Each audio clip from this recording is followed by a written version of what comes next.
아멘. 주일 예배에 참여하신 한성교회 모든 성도 여러분을 환영하고 축복합니다. 지금 여기 나 있는 곳에 함께 계신 우리 하나님께서 여러분 모두에게 하늘의 크신 은혜와 평화 가득 부어주시길 주님의 이름으로 간절히 기원합니다. 영성을 함양하다, 이런 주제로 말씀을 이어가고 있습니다. 오늘은 그 두 번째 시간으로 거룩한 리듬을 따르다, 이런 제목으로 함께 은혜 나누도록 하겠습니다.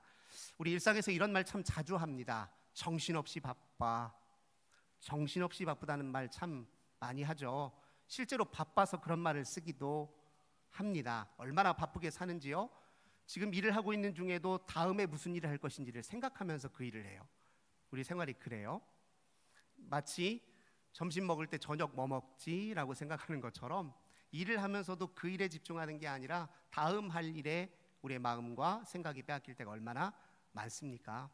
심지어 쉬는 시간에도요, 쉬고 나서 무슨 일을 해야 되나, 쉬고 나서 해야 될 일을 또 생각하면서 쉬어요. 그만큼 우리가 현대인들의 삶이 바쁘게 삽니다. 근데 바쁘게 사는 것보다 더 큰 문제가 있습니다. 정신없이 사는 게 진짜 문제입니다. 바쁜 거 좋고 일 많은 거 좋은데 정신없이 사는 게 사실 우리 영적인 차원에서 보면 진짜 문제입니다. 우리가 만약에 정신을 바르게 차리고 산다면 지금 하고 있는 일에 보다 집중할 수 있습니다. 그러면 다음 일, 내일, 앞으로 다가올 일에 대해서는 덜 생각하고, 그러면 염려와 불안도 덜하게 되어 있습니다. 지금 하는 일이 내게 주는 만족이 커서 우리 마음의 결핍도 더 쉽게 사그라듭니다. 내일 일에 대한 염려와 불안이 적으면요, 우리가 강박적으로 무슨 일을 더 하려고 하는 마음도 줄어들어요. 그러면 정신을 바르게 차리면 사실은 우리 할 일도 줄어든다는 느낌을 받게 되어 있습니다. 또 우리가 정신을 바르게 차리면요, 이 일의 경중을 따져보게 되어 있어요. 중요한 일인지, 꼭 해야 되는 일인지, 시급한 일인지 그 경중을 달아보게 되어 있습니다. 그럼 불필요한 일들은 가지도 칠 수 있게 되겠죠. 또 정신을 바르게만 차릴 수 있다면 우리가 하는 일들의 동기와 목적을 알아차릴 수 있습니다. 이왕이면 같은 일을 하더라도 다른 마음가짐으로 하면 좋잖아요. 똑같은 일도 다른 마음가짐으로 하게 되면 다른 열매와 경험이 우리에게 다가오게 되어 있습니다. 그래서 정신만 바르게 차리고 산다면 바쁜 것이 우리에게 주는 위험 요소들을 잘 극복할 수 있는 길도 열립니다. 근데 이런 생각이 듭니다. 우리 정신없이 사는데 어떻게 일을 그래도 그럭저럭 잘 처리하면서들 사시는 것 같아요? 아침에 헐레벌떡 일어나서 급하게 씻고 옷 갈아입고, 그리고 먹는 건 대충 생략하고 소지품 헐레벌떡 챙겨서 출근길 바쁘게 가서 책상 앞에 딱 앉아서 한숨 탁 돌리잖아요. 어떻게 여기까지 왔는지, 어떻게 내가 이렇게 이 자리에 앉아 있는지 신기할 따름이에요. 한 주일 생활 돌아보셨나요? 무슨 일을 하고 생활하셨습니까? 어떻게 그 일을 감당하셨습니까? 잘 모르겠어요. 다 잊어버렸어요. 그런데 우리가 정신없이 사는데도 일은 잘 처리하면서 살고 있어요. 어떻게 이런 일이 가능할까요? 티모시 윌슨이라고 하는 분은 우리가 하는 일의 5% 정도만 우리의 의식적이고 의도적인 선택이지 나머지는 다 자동적으로 습관을 따라 무의식적으로 일을 처리하며 산다라고 이야기한 적이 있습니다. 우리의 의식적인 자아가 아니라 우리의 내면에서 나도 모르게 일을 처리하고 자동적으로 습관을 따라 처리하고 있는 내적 시스템을 가리켜서 적응 무의식이라고 합니다. 이 적응 무의식이 하는 일이 생각보다 많아요. 우리가 처해 있는 상황이나 환경에 대해서 이 적응 무의식이 즉각적으로 재빠르게 판단합니다. 위험한지 안전한지, 내게 불리한지 유리한지를 빨리 판단해서요, 나한테 가르쳐줘요. 우리는 그걸 직감이라고 얘기를 하기 쉬운데요, 엄밀히 말하자면 우리의 적응 무의식의 판단입니다. 우리가 알아차리지 못해서 그렇지요, 사실 우리 안에 들어오는 정보는 우리가 의식한 것보다 훨씬 많아요. 우리의 적응 무의식은 엄청나게 많은 정보를 재빠르게 파악해서 환경과 상황에 적절한 행동을 우리에게, 우리 의식의 표면에 떠오르게 만들어요. 그리고 그 행동을 취하도록 우리의 몸을 준비시킵니다. 위험한 상황이 되면 몸이 긴장 상태가 되고요, 언제든지 도망갈 준비를 해요. 근육에 피도 몰려 있고 근육을 강하게 빠르게 쓸 수 있도록 다 준비를 시킵니다. 이게 적응 무의식이 다 우리도 모르는 사이에 다 하고 있는 일들이에요. 우리가 내리는 선택도 사실은 무의식적으로 우리의 뇌가 이미 결정했다라는 이야기들이 많이 들려옵니다. 우리가 뭔가를 의식적으로 선택한 것 같지만 우리의 뇌가 이미 결정한 거예요. 뇌가 결정하고 판단하는 것을 우리의 의식의 표면에 떠오르니 우리의 의식이 동조해서 그걸 선택했을 뿐이란 말이죠. 이런 일만 있는 게 아니고요. 우리가 뭔가를 바라고 욕망하고 사랑하는 것도 우리의 의식적인 선택이 아닐 때가 많습니다. 우리가 바라고 욕망하고 지향하는 것도요, 신 알고 보면 우리의 무의식 속에 습득된, 좋아하게 된, 사랑하게 되어버린 그런 대상인 경우가 많아요. 욕망도 길들여집니다. 예를 들면 우리 자녀들 가운데서 아버지, 어머니가 하는 일을 이어받아서 직업을 선택하고 그 일을 하는 자녀들이 종종 있죠. 그 자녀들이 부모가 강요해서 그 일을 택한 게 아니라 좋아서 그 일을 택한 거예요. 근데 왜 그 일을 좋아하게 되었을까요? 어려서부터 아빠 엄마 하는 일을 보면서 자주 흉내내 보는데 흉내를 내봤더니 그게 자기한테도 유익한 경험과 즐거움으로 남았어요.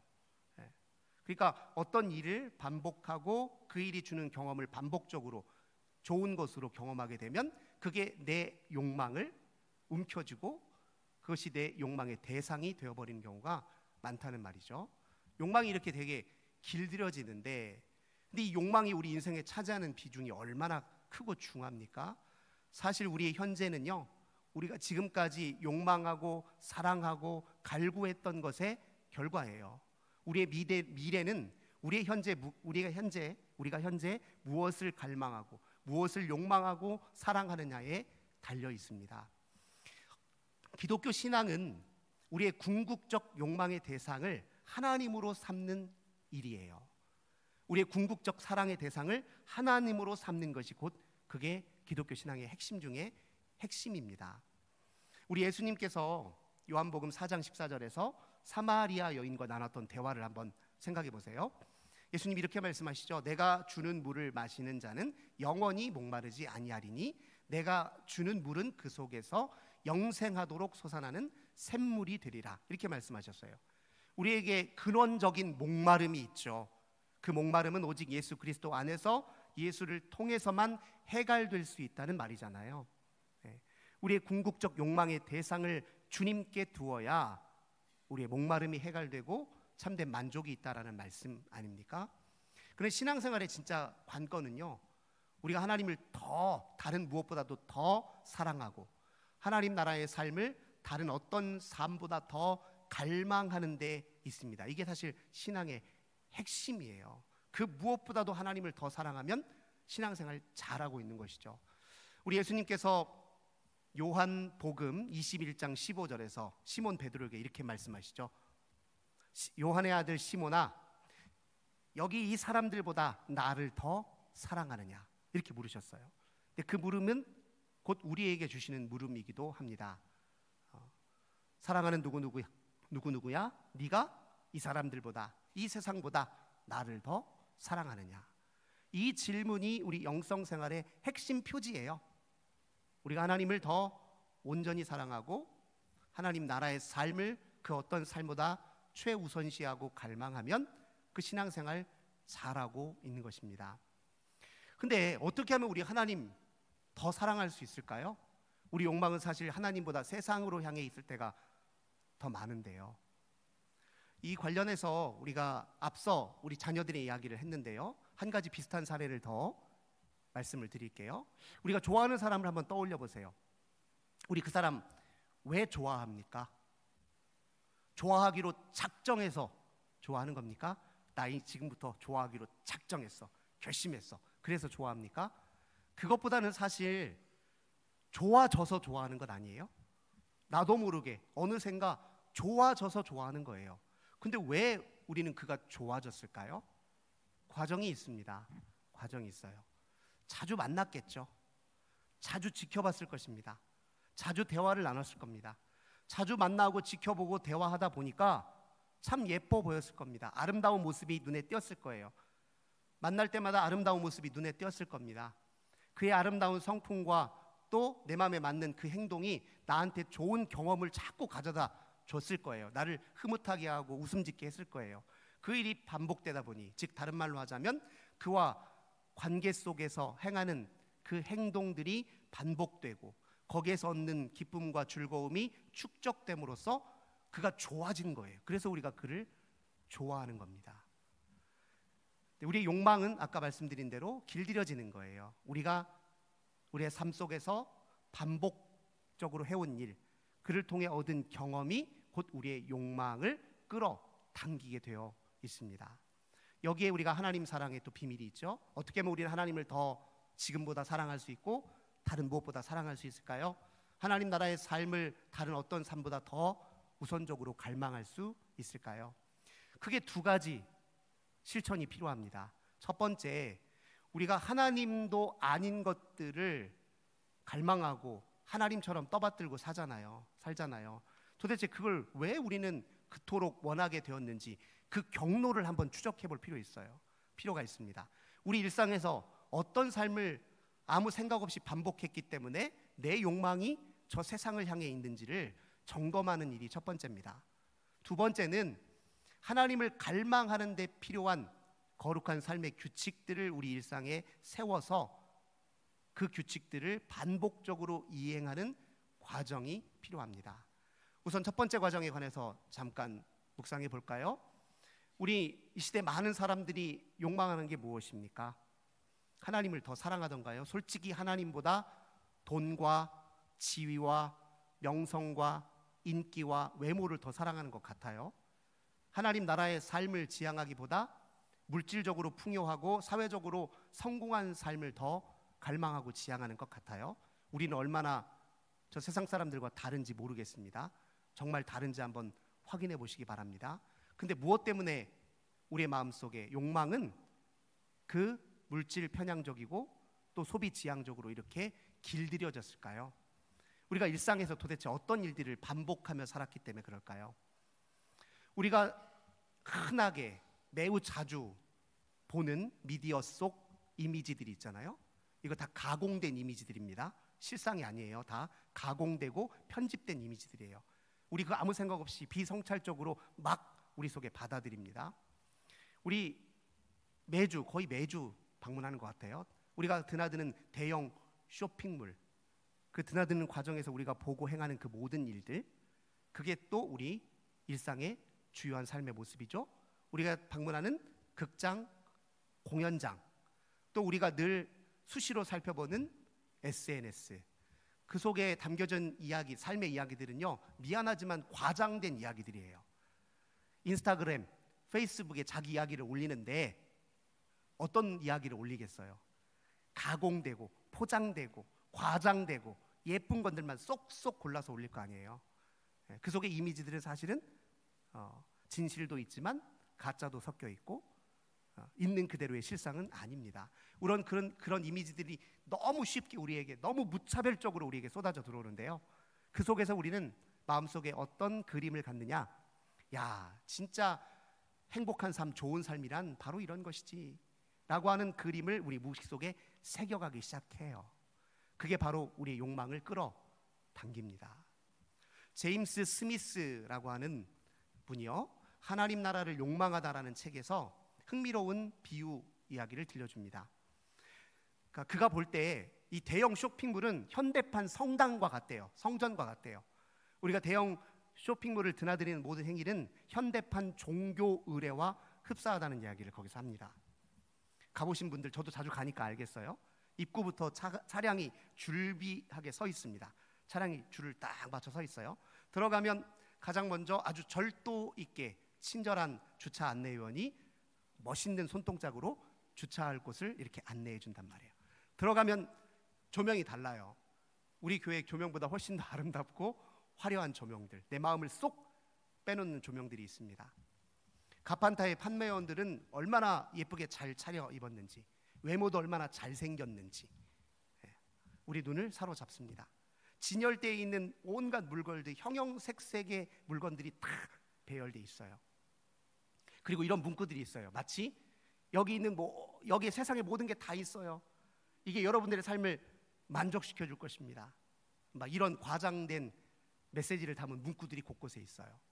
우리가 그곳에 들어갑니다. 들어가서 천천히 걸으면서 온갖 물건들을 눈으로 스캔하면서 봐요. 그때 우리의 감각은 흥분되기 시작하고 우리의 욕망은 그 물건들을 향해서 불타오르기 시작하죠. 그럼 그 순간에 우리의 의식은 달라져요.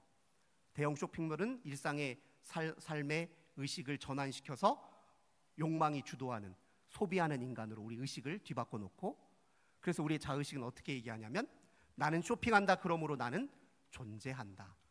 데카르트가 한 유명한 말 있잖아요. 나는 생각한다, 그러므로 나는 존재한다는 말을 차용해서 제임스 스미스가 이렇게 표현한 거예요. 나는 쇼핑한다, 그러므로 나는 존재한다. 내가 불행한 건 여기 있는 수많은 물건들이 내게 아니어서 불행하고, 이 모든 것들이 다 갖춰지면 내 인생은 최고의 인생이 될 것이다. 이제 그런 식의 의식, 생각을 우리 무의식 속에 담아놔요. 우리가 쇼핑몰을 비성찰적으로 이렇게 다니는 사이예요. 우리도 모르게. 그럼 가지 말라, 이제 그런 뜻은 아닙니다. 어떻게 안 가고 살아요? 어떻게 SNS 안 보고 안 들여다보고 삽니까? 어떻게 유튜브, 넷플릭스 안 보고 살아요? 저도 그거 다 즐깁니다. 다만 정신을 차려서 신중하게 깨어있는 마음으로 올바르게 분별하며 적절하게 절제하며 그 일들을 해야 될 필요는 있습니다. 그 위험성을 파악하고 그것이 내 욕망과 갈망을 어디로 이끌어가고 있는지를 경계하면서 거기에 참여해야 되는 건 맞는 일이죠. 그게 우리의 욕망을 세속적 욕망으로부터 지키는 일이겠죠. 근데 그것으로는 부족합니다. 보다 적극적인 차원에서 우리가 하나님을 더 사랑하기 위해서 우리의 일상에 하나님의 말씀에 근거한 삶의 규칙과 의례들이 필요합니다. 제가 말씀드렸잖아요. 우리의 욕망은 우리가 일상에서 반복하는 것, 반복적으로 경험하는 것의 산물이라고 했잖아요. 하나님을 더 사랑하려면 하나님과 관련되어 있는 삶의 규칙과 의례들을 더 깊이 있게, 더 반복적으로, 더 자주 참여해야 됩니다. 어떻게 하면 좋을까요? 오늘 본문의 말씀에서요, 모세는 가나안 땅을 목전에 두고 있는 이스라엘 백성들을 향해서 호소하듯, 간곡하게 호소하듯 선포합니다.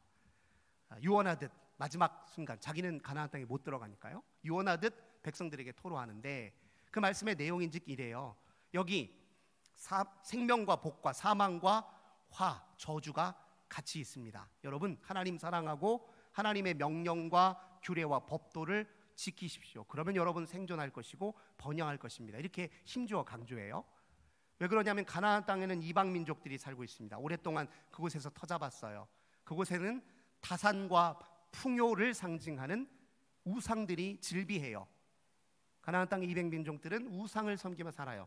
그런데 이스라엘 백성들이 가나안 땅에 들어가서도 하나님을 사랑하고 하나님 나라의 삶을 살게 하려면 말씀 지키는 게 필요했으니까 모세가 이렇게 힘주어 강조한 것이겠죠. 그런데 본문 14절이 특별히 눈에 들어오는 이유가 있습니다. 이렇게 하나님의 명령과 규례와 법도 우리 충분히 지킬 만한 것입니다. 이렇게 얘기를 해요. 그 이유를 뭐라고 밝히냐면 14절 다시 보세요. 하나님의 말씀이 우리에게 가까이 있으며 내 입에 있고 내 마음에 있은즉 내가 이를 행할 수 있다. 이렇게 표현하고 있습니다. 다른 말로 하자면 하나님의 말씀을 내 가까이, 내 일상의 한 복판에 내가 쉽게 접근하고 쉽게 지킬 수 있는 규칙들로 전환시켜서 내가 그것에 늘 참여하고 반복하게 되면 얼마든지 그 말씀을 지킬 수 있다. 이런 뜻이에요. 우리는 하나님 말씀을 읽을 때, 들을 때 그것으로 그쳐요.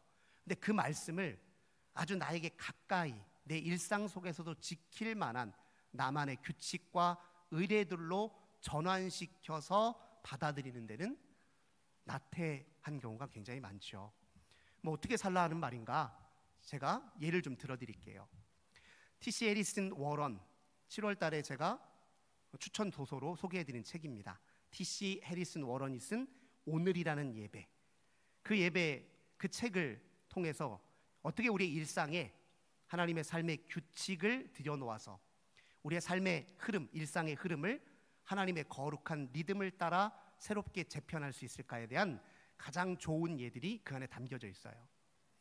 오늘이라는 예배의 내용은 어떤 내용들이냐면, 자기 일상에서 잠이 깨어나는 순간, 침대를 정리하고 일어나서 이를 닦는 순간, 아침을 먹고 출근길 교통정체를 겪으며 이메일을 확인하고 전화를 하고 일을 하고 차를 마시고 마지막 잠자리에 들기, 하루의 모든 여정들, 그 되게 반복적이잖아요. 소소하잖아요. 늘 자동적으로 하는 일이잖아요. 근데 그 소소한 일상의 흐름 속에 하나님의 말씀에 근거한 적절한 규칙과 의례들을 끼워 넣는 거예요. 그래서 우리 일상을 전환시키는 그런 예시들을 담고 있습니다. 예를 들면 이 해리슨 워런은 잠에서 깨어나는 순간 자기만의 세례의식으로 하루를 시작한다라고 말을 해요. 세례의식, 예를 들면 이런 거예요. 자, 나는 하나님의 사랑받는 자녀입니다. 나는 그리스도로 옷 입어 오늘을 시작합니다.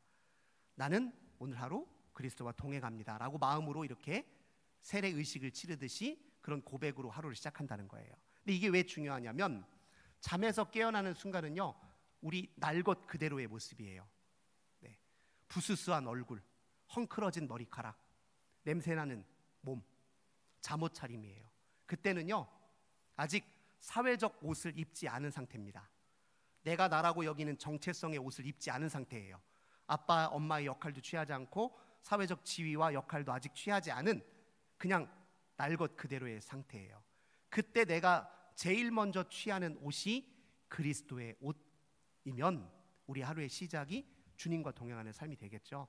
그래서 잠에서 깨어나는 순간 그리스도로 옷 입는 간단한 의식으로 하루를 시작한다는 거예요. 그리고 침대맡에서 일어납니다. 일어나면 제일 먼저 첫 번째로 하는 활동이죠. 네, 첫 번째로 하는 활동이 뭐냐면 침구, 이부자리를 정리하는 일이에요. 근데 그 일을 통해 이 해리슨 워런은 무슨 생각을 갖냐면, 내가 처음으로 하는 활동이 흐트러진 이부자리를 질서 있게 만드는 일이잖아요. 근데 우리 하나님이 이 땅에서 행하시는 일들이 그런 일이에요. 하나님의 창조 사역의 특징을 한번 보세요. 무질서한 것들의 질서를 허용하십니다. 형상이 없는 것들에 형상을 입혀주신단 말이에요. 의미가 없는 것들, 공허한 것들에 의미를 부여하시는 게 하나님의 창조 사역이에요. 흐트러진 침구를 말끔하게 정리하면서 나도 오늘 하루의 삶이 질서와 아름다움을 만들어내는 삶이 되도록, 하나님의 창조와 구원 사역의 협력자가 되도록 그렇게 마음에 새기는 과정으로 삼는다는 거예요.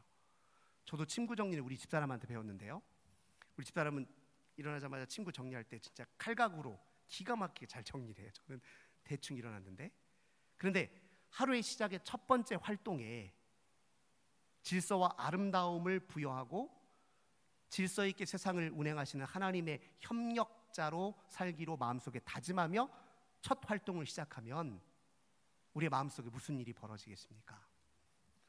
이부자리는요, 남들은 모르는 자리예요. 누가 내 이부자리 공개할 사람 어디 있습니까? 가족 말고. 누구도 뭐라고 타치하지 않고 내 사적인 영역이에요. 근데 우리에게는 또 그런 영역이 있습니다. 나의 내면이에요. 남이 몰라요. 내가 무슨 생각하고 사는지, 무슨 마음 품고 사는지, 내가 어떤 마음가짐으로 사는지 몰라요. 나는 알아요. 주님은 아십니다. 나의 첫 시작의 활동이 내 내면의 질서와 안정과 평안을 가져다주는 활동이면 얼마나 유익하겠습니까?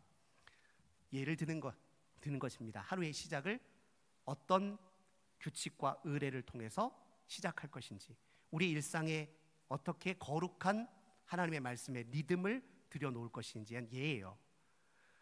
이 해리슨 워런은 또 이를 닦을 때도 이렇게 생각해요. 잠자리 자고 나면 우리의 입 안에는 온갖 세균들이 막 자기 나름의 번식을 하고 있어요. 그래서 일어나자마자 이를 닦는 게 중요하잖아요. 이를 닦으면서 그는 성육신 예수 그리스도를 생각해요. 주님은 똥 싸고 더러운 우리들의 몸을 입고 우리 가운데 오셨어요. 우리를 구원하시려고. 우리도 주님처럼 우리의 몸을 거룩한 성전으로 잘 관리하고 잘 돌봐야 되겠다는 마음을 먹으면서 이를 닦는다는 거예요. 그 일종의 하나의 의식이죠. 보통은 우리 자동적으로 이를 닦을걸요? 아무 생각 없이 자동 반사적으로. 그렇게 해서 출근을 합니다. 차는 막혀요. 출근길에 차 막히는 건 일상이니까요. 교통체증을 맞이합니다. 그때 어떻게 하시겠습니까? 짜증이 나요. 날씨도 더운데, 시간도 지금 출근길도 늦었는데, 가면 지각할 것 같은데 어떻게 하시겠습니까? 이거 T.C. 해리슨 워러는 그 교통체증의 시간을 인내를 훈련하는 시간으로 그렇게 삼는다라고 이야기합니다. 그러니까 우리 일상을 어떻게 하면 소소하고 반복적인 그 일상 속에 하나님의 말씀에 근거한 거룩한 규칙들을, 거룩한 리듬을 우리 삶에 끼워 넣고 그 흐름을 하나님께로 돌이킬 것인지에 관해서 중요한 사례와 예시를 우리에게 제공하고 있지요. 우리는 살면서 어떤 거룩한 규칙에 따라 삽니까? 무시로 하나님과 접속하고 내 삶을 하나님께로 돌이키기 위해서, 하나님과 교제하기 위해서, 주님 더 사랑하기 위해서, 주님 나라의 삶을 지향하기 위해서 우리 일상 속에서 소소하게 어떤 것을 삶의 규칙과 의례로 삼고 살고 계십니까? 저는 전에도 여러 번 말씀드린 적이 있는 것처럼, 그러니까 예를 들면 공간을 전환시키거나 일을 전환시키거나 아니면 하다못해 책을 딴 책으로 바꿔볼 때 그때 잠깐 제 호흡을 의식합니다. 들이마시고 내쉬는 제 호흡을 의식해요. 이 호흡은 하나님에게서 왔어요. 호흡을 의식하는 순간 저는 하나님께로 의식을 잠깐 돌려드립니다. 그리고 마음이 조금 싱숭생숭하고 불안불안하기도 하고 또 뭔가 제대로 자리가 잘 안 잡혀요. 그러면 저는 짧은 반복 기도를 드립니다. 주 예수 그리스도 죄인인 제게 자비를 베푸소서. 주 예수 그리스도서 제게 자비를 베푸소서. 반복 기도를 드려요. 제 일상에 아주 습관처럼 제 마음속에 자리 잡은 겁니다.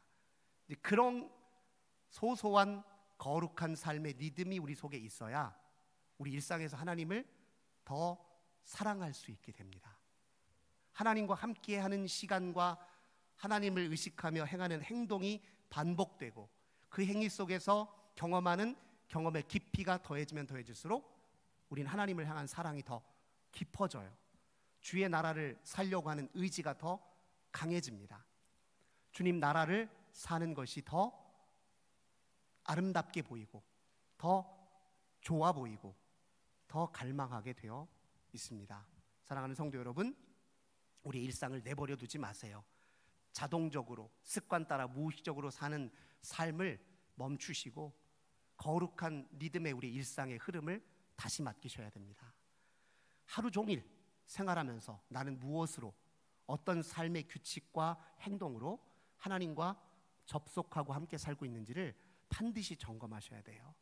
그래서 날마다 매일매일 훈련하는 나의 영적 훈련이 있어야 됩니다. 그래야 우리 일상이 하나님 나라의 거룩한 삶으로 점차 전환되어 갑니다. 이 복된 삶을 온전히 참여하시는 저와 우리 모든 성도님들 되시길 주님의 이름으로 간절히 기원합니다. 좋으신 주님 감사드립니다.